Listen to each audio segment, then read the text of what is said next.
teman pemilih dimanapun Anda berada, kembali lagi di podcast Mafadek. Podcast Mafadek merupakan podcast yang dikelola oleh KPU Kabupaten Rotendao yang akan menyampaikan seputar informasi tentang kepemiluan, demokrasi, juga tentang tugas-tugas KPU. Bersama saya, Lisna Wita Purga, yang akan memandu pada acara podcast kali ini. Dan tentunya saya tidak sendiri, teman pemilih. Di sini telah hadir bersama kita narasumber yang sangat luar biasa. Ada Bapak Muhaimin Bere. Halo Bapak, apa kabar? Halo Ibu Lisna, kabar baik. Baik, luar biasa ya Pak. Sebelumnya Bapak sudah pernah kalau teman-teman pemilih menonton podcast kita sebelumnya, Pak Juan ini sering dipanggil Pak Juan ya Pak, di KPU kan. Nah, Pak Juan ini sudah tampil di episode sebelumnya. Sebelumnya kita membahas tentang JDIH, betul. Kali ini kita membahas tentang apa Pak? Kita membahas tentang hukum dan pengawasan. Baik, sesuai dengan divisi yang Bapak emban. Ya, betul. Nah, terkait dengan divisi hukum dan pengawasan, sebenarnya, boleh nggak Pak Bapak spill sedikit tentang apa sih pekerjaan dari divisi hukum dan pengawasan yang Bapak emban ini? Oke, baik, terima kasih Ibu Lisna atas pertanyaannya. Pentingnya hukum dan pengawasan dalam menjamin pemilu yang jujur, adil, dan transparan. Teman-teman pemilih di mana perlu diketahui bahwa di KPU Kabupaten Kota itu sendiri, sesuai dengan PKPU 8 tahun 2019 sebagaimana diubah dengan PKPU nomor 12 tahun 2023, itu tentang tata kerja Komisi Pemilihan Umum, Komisi Pemilihan Provinsi, dan juga Komisi Pemilihan Umum Kabupaten Kota. Nah, itu divisi itu dibagi atas 5 divisi. Yang pertama itu divisi keuangan, umum, logistik, dan rumah tangga. Yang kedua ada divisi sosialisasi, pendidikan pemilih, partisipasi masyarakat, dan sumber daya manusia. Dan yang ketiga ada divisi perencanaan data dan informasi. Divisi keempat itu ada divisi teknis penyelenggaraan pemilu. Dan yang kelima ada divisi hukum dan pengawasan. Jadi teman-teman pemilih dimanapun berada, saya dipercaya oleh teman-teman Komisioner KPU Kabupaten Rotendao melalui rapat pleno di mana teman-teman mempercayai saya sebagai divisi hukum dan pengawasan. Nah, divisi hukum dan pengawasan ini dari pusat sampai kota kita dikenal sebagai divisi selimutnya KPU. Itu di mana divisi ini menyelimuti semua tahapan, baik itu tahapan pemilu dan juga pemilihan, dan juga ada tahapan non tahapan seperti Ibu Lisna. Baik, luar biasa ya Pak, ternyata tugas dari hukum dan pengawasan itu sampai dia dijuluki sebagai selimut. Karena dia mulai dari non tahapan, pas tahapan, bahkan setelah tahapan juga masih tetap berproses gitu Pak. Nah, sesuai dengan Bapak yang sebutkan tadi bahwa di KPU kita sendiri usulnya ada 5 divisi.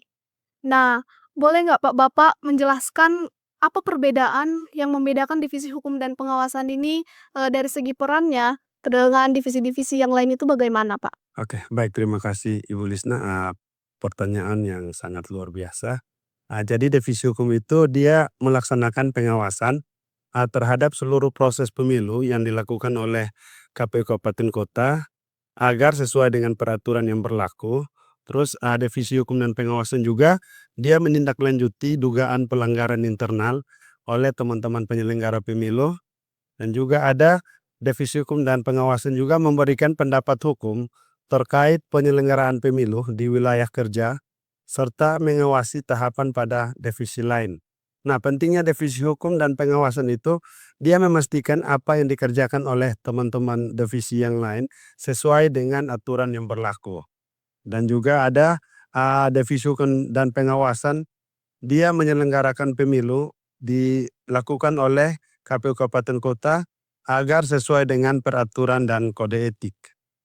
Menindaklanjuti dugaan pelanggaran internal oleh teman-teman penyelenggara dan melakukan sosialisasi dan edukasi hukum kepada penyelenggara pemilu maupun pemilihan. Baik, dari banyaknya peran itu ya, Pak, mungkin teman-teman pemilih di luar sana juga bertanya-tanya. Misalnya, tadi Bapak sudah menyebutkan ada pengawasan terhadap PPK juga gitu.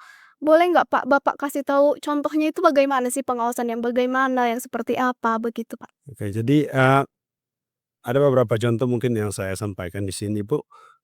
Yang pertama itu terkait dengan, KPU Kabupaten Rotendao dia mengeluarkan surat keputusan. Nah, penting bagi saya sebagai ketua divisi hukum itu dan teman-teman memastikan bahwa surat keputusan yang dikeluarkan oleh, KPU tersebut tidak bertabrakan sehingga tidak menjadi penyebab sengketa seperti sengketa proses maupun sengketa hasil. Terus yang kedua ada, eee, melaksanakan pekerjaan-pekerjaan tahapan, baik itu tahapan pemilu maupun tahapan pemilihan. Nah, saya sebagai Ketua Divisi Hukum dan Pengawasan bersama teman-teman, itu selalu hadir, mengawasi dan memastikan bahwa pekerjaan-pekerjaan yang dilakukan oleh teman-teman divisi lain itu sesuai dengan aturan yang berlaku. Terus ada juga memastikan, teman-teman badan ad hoc menyelenggarakan seluruh tahapan pemilu itu sesuai dengan aturan yang berlaku. Sehingga, eee tidak bermasalah hukum atau, kode etik terhadap teman-teman yang menyelenggarakan. Iya siap, Pak. Nah luar biasa sekali ya Pak dari, pengawalannya sangat mengkawal pemilihan itu mulai dari dia proses awal hingga bahkan berakhirnya pemilu misalnya atau pemilihan gitu, Pak. Nah dalam proses pengawasan ini, apakah divisi hukum dan pengawasan kemudian, bekerja sama juga dengan divisi, lembaga lain misalnya, Pak? Ya tentu Ibu, yang pasti kita selalu berkoordinasi dengan teman-teman Bawaslu dan juga, teman-teman kepolisian maupun kejaksaan terkait dengan penanganan pelanggaran, hukum terkait dengan pemilu maupun pemilihan. Baik, ternyata tetap ada, komunikasi lah begitu ya Pak dengan lembaga-lembaga terkait lainnya dalam, mengkawal proses pemilihan begitu Pak. Nah baik Pak, dari Divisi Hukum dan Pengawasan sendiri, khususnya di KPU Kabupaten Rotendao selaku, Bapak yang merupakan ketua dari Divisi Hukum Pengawasan, dalam misalnya terjadi sengketa, dalam melaksanakan penanganan terhadap, sengketa ini bagaimana kemudian Divisi Hukum dan Pengawasan menanggapinya Pak?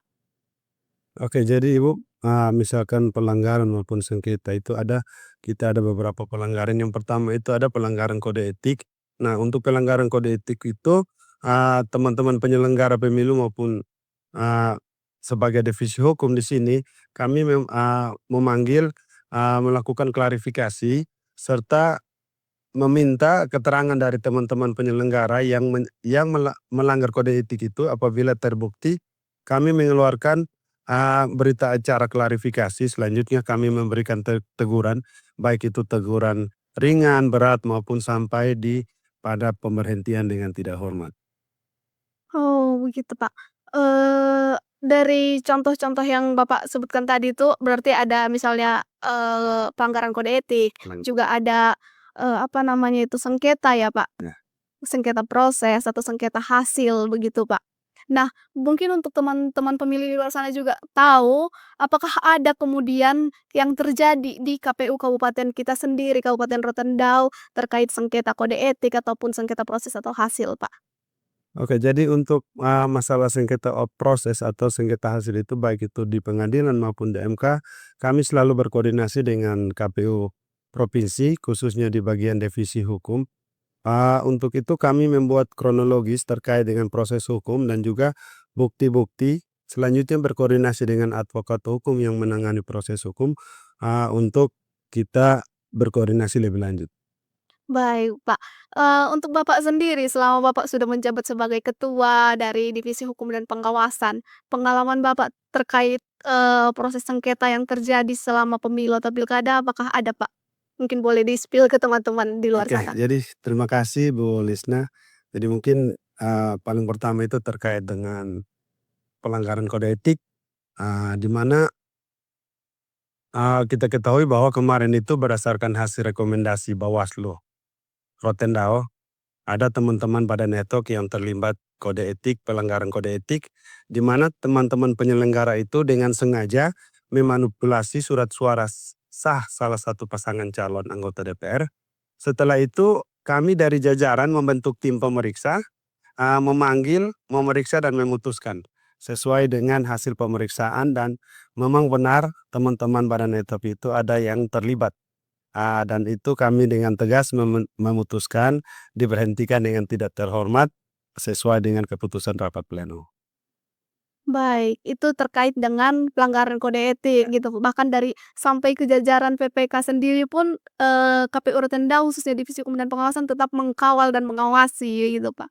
Nah, kemudian terkait dengan proses, sengketa hasil ataupun sengketa proses itu ada tidak, Pak, yang terjadi di pemilihan sebelumnya misalnya? Oke, jadi, terkait dengan sengketa hasil maupun sengketa proses itu ada 2, yang pertama itu, penanganan di MK. Nah, kemarin itu di MK itu kami diadukan oleh pemohon terkait dengan keabsahan ijazah salah satu pasangan calon bupati dan wakil bupati yang keabsahan ijazahnya dipertanyakan. Nah, eee, kita berproses di MK itu kurang lebih 1 bulan, alhamdulillah di MK mengeluarkan, putusan 111.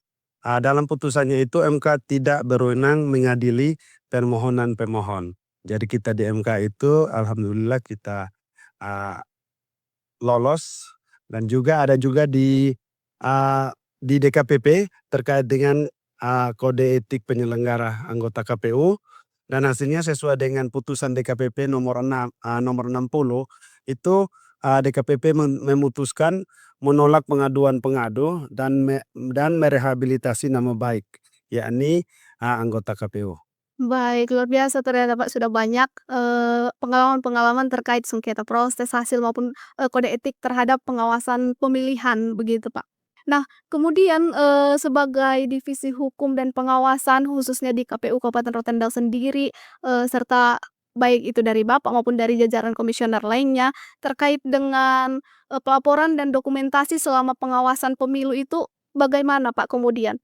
Oke, jadi yang pertama itu Ibu, kita membuat laporan hasil pengawasan dan penanganan hukum selama penyelenggaraan pemilu kepada KPU provinsi dan juga KPU RI.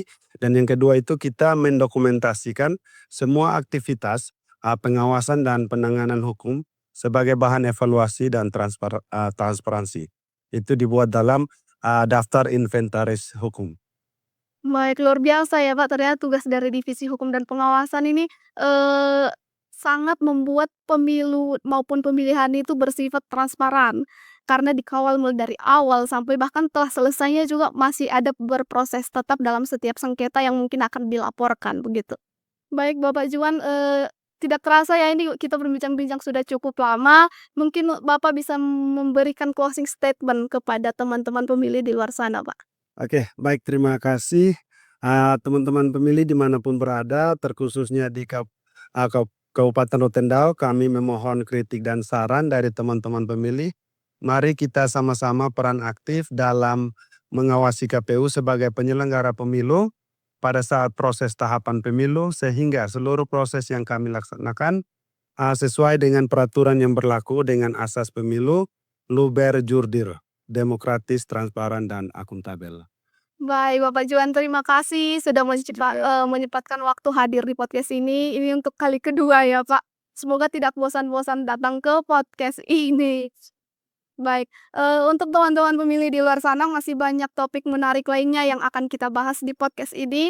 Untuk itu jangan lupa share, like, komen, dan subscribe channel YouTube KPU Kabupaten Rotendao. Dan bersama saya Lisna Wita Purba, pamit undur diri dalam podcast ini. Sekian dan terima kasih. Terima kasih.